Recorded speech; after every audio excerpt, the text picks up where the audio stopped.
Kumusta mga kaay babies? Huy, dili magluya-luya dira na side ha? Kay manglaag ta. Dalun ko ka muna po for another adventure. So join me on an unforgettable journey as we explore the beauty of Kimbali Vista Villa in Samal, Davao City. And very excited na ang tanan kay for now, wala unsa na mo to ang kakapoy na mo sa trabaho. Mag-chillax lang sa mi with purpose din naman because we're going to have a celebration para sa atong mga outgoing na mo na board of directors.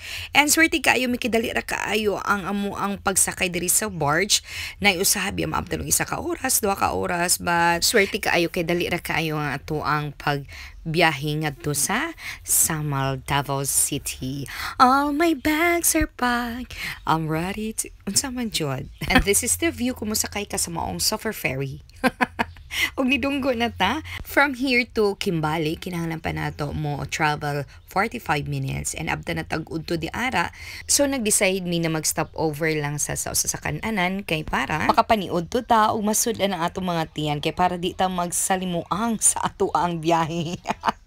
And 45 minutes nakarating na po tayo sa Kimbali Vista Villa. Ug medyo nahikuratan ta kay mura magkalasangan among giagian.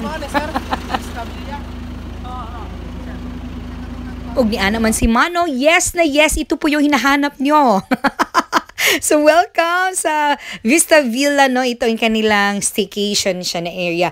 Nindot siya, worth it kaayo. Abi na mo ka ng putso-putso lang. Pero pag sulod na mo di adto, wow, na-amaze gyud me kay nindot kaayo ang area.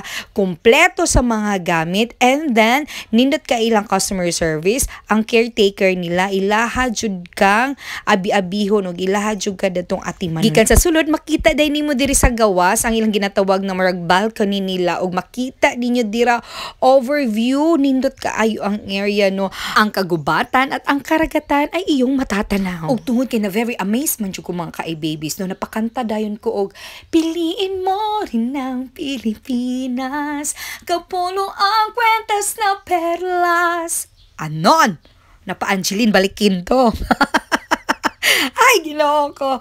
So much for that. Sa every room po niya, naapoy balcony o inani po lang imuhang makitaan. After ni Ana, gitour mi sa baba sa moong caretaker. Kay naapa di mga rooms di ari. And isa di ari sa room na among ganahan kaayo ni chairman is kani. Kay naa siya natural na design. Usa siya ka rock formation, naghihimo og design sa maong architect, and it's so wow, nakaingon Jermigo kay nindot kaayo. Ug usa pa niini ang ilang comfort room, very unique. Sa ibabaw naman inani ang iyahang comfort room. So makaingon po ka, very elegant ug very kahelas kung diri ka manglaba tapos mao ning imong view na makita. Unsa daw? Then musaka naman po ta sa maong stairs nila kay para makita nato ang view sa ilahang attic. Dili ni siya attic, tinuod ni kay ini kagabi diri nimo makita ang mga avatar. Joke. Atik ra ha. Highly recommended medyo na ko siya. Kay nindot ang place, nindot ang facilities, nindot jud tanan. Walay corkage og naapa sila mga pa-video ki dira na said. Bahala magbidon tagay mo dira. Wa joy magsinamok o bubuyag ninyo. Ana. And back to our video. Nangharos na dira atong mga senyora, no? Kay we're preparing for our dinner. Ana nang tuntigluto dira na side. Og kita naalan ta di ara kay para manghambog sa ato ang mga dala. Hambogera. Jackfruit jam, ginamagikan sa Kiblawan. After that, napa?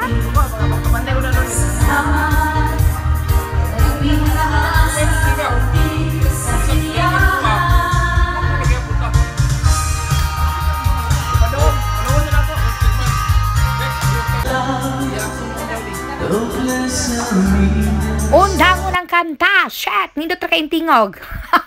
Anyway, napanikad na ang kagabion. So, kami tanan, nag-decide na mag-prepare na sa amo ang dinner. Nagtinabangay mi, kay para early mi maka-dinner, kay nag-plan mi to have a program, gamay lang na program para unya, kay para pod na, di lang po na mga tulog, rapod mi diretso, no? Naapod mi gamay mga pahalipay ang gabi una.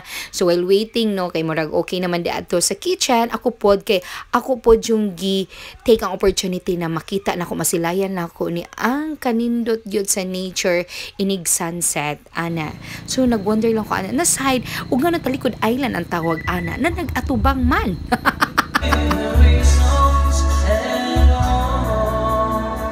And well, it's dinner time. Na malapiyastahan ang labanan sa kadaghang foods from seafoods, manok bisaya, karning baboy, and marami pang iba. So before ita mo proceed sa tong kaon, picture taking sa ta. So inana man jud ang kalakaran, ang kultura ng Pinoy. But anyway, we're so happy having our dinner. So nagbaban talaga kami like a family, hindi yung parang workmates lang. And let's start our show. Okay, natin na dili karon nagkatibong para sa ato ang regalo na celebration para sa ato ang going na to mga board. Wala na to na-capture ubang mga moment anang gabi una kay na-deadbat na tong battery. Pagka morning, nasahin na pala ng pangbansa. And then abdikan na mo kay nakaschedule mi para sa amuang ligo. From Villa, mga 5 minutes pa before mo maabot sa ilahang beach. So inana kalayo. As much as possible, naadjud mo sakyanan like van para maisara mo para dili na time consuming ug dili pod lisod sa mga parasaan ang naamoy mga mal-am na or mga senyor na diara na gikuyog, sulisod po silang part pabaklahin pa niyo sila, no? So magdiwal ang baba ang dila. May para sa atuan na beautiful, young, sexy, everything. Ang suto.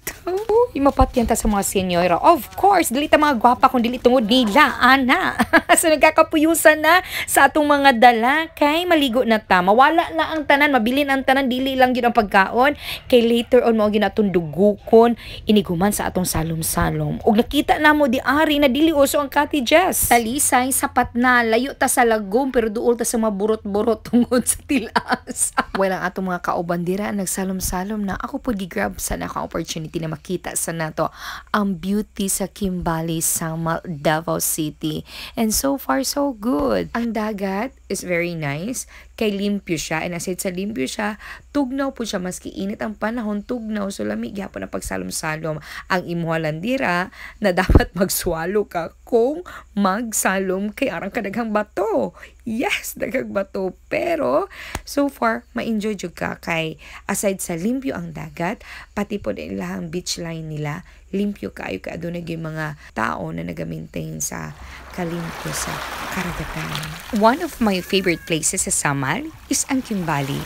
Kasi nga, aside sa nindot ang iyahang dagat, dili po siya crowded. So at peace lang kaayo and super mag-enjoy ka kung sinaan na ma-offer nila di adto. And speaking of mag-enjoy, totally mag-enjoy po ka kung adto na mo'y matayam-tayam di ara kay lisod kaayo na mag-atubang lang ka na kanindot sa dagat ug wa kay kaunon, panuhot ang labas.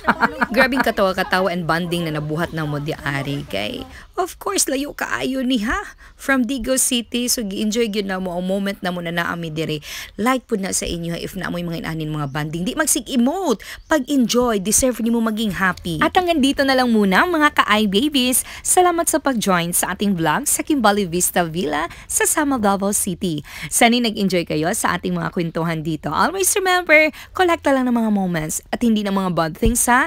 Sana'y magtagumpay kayo sa pagtahak ng inyong mga hinaharap. Ingat kayo palagi at salamat sa pag-support ang mga ka-i-babies ko. Hanggang sa susunod na kwento, maraming salamat. Bye!